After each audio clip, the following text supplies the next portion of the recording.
Underway at this hour. And when you see the devastation from the air, it's simply amazing no one was killed. The Forest Service says 70 to 90% of the trees in the BWCA sustained significant damage. Many were just ripped from the ground or snapped in half. Authorities are now searching more than 250,000 acres looking for stranded or injured campers. And it's going to be quite a task considering 2,000 to 3,000 people were in the area when the storm hit.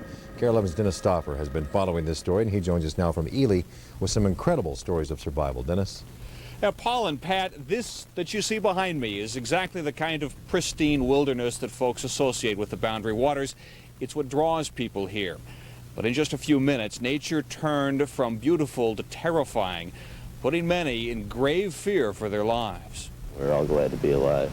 He thought that we were dead, but we really weren't. Tyler Starwalt has a broken collarbone and a large bruise for souvenirs from his Boundary Waters trek. His friend Tony Stahl has an injured leg. He got it in the back and the side and up in here. And I got it on my ankle, my shin, and my knee. I just kind of fell and got on that boat. Tree fell right on you. Yeah. This group of Boy Scouts from Fremont, Ohio had been canoeing the U.S. and Canadian wilderness for 7 days and thought they knew what to expect. When it started raining, we thought it was just a regular storm, so we went in our tent. Then we started hearing these trees fall. The wind toppled many thousands of trees in just minutes, many of them onto campsites. The scouts were just trying to get out of their tent when a huge jack pine crushed it. We're not very religious, but we all started praying real quick. Oh, yeah. Everybody was praying. It was like the scariest part in our lives. In a few frantic moments, their interpreter and guide lifted the tree off of them. I was working on pure adrenaline and pure shock and fear, and I got it off somehow.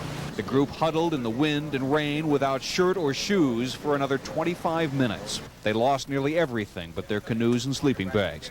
Tyler was later airlifted out. The rest covered 30 miles in a day, struggling through some very rough portages to get back. The group included 2 of the boys' fathers. Just from one, just low, just pure terror to a high that everybody's all right was just tremendous. The search and rescue continues both in the air and on the ground. It's expected to be at least a 2 to 3 day process. The same obstacles that are preventing campers from getting out of the Boundary Waters are preventing rescuers from getting in very quickly. There are still no reports of fatalities, and some rescuers say if that holds, it will be miraculous given how widespread and severe the destruction. The Forest Service has now set up an information line, and that number, for those who may wonder about the fate of loved ones up here, the number is 218-365-7600, 7600.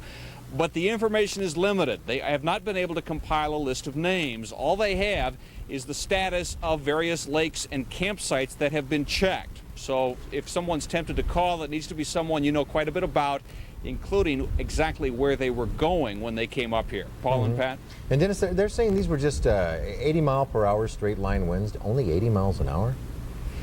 You know, I haven't heard a definitive statement of that. Of course, there was probably no one up here with a device that would measure it accurately. I agree. That sounds on the conservative side. Yeah, you look at the damage and you just say to yourself, man. Yeah, thank you, Dennis. Thanks.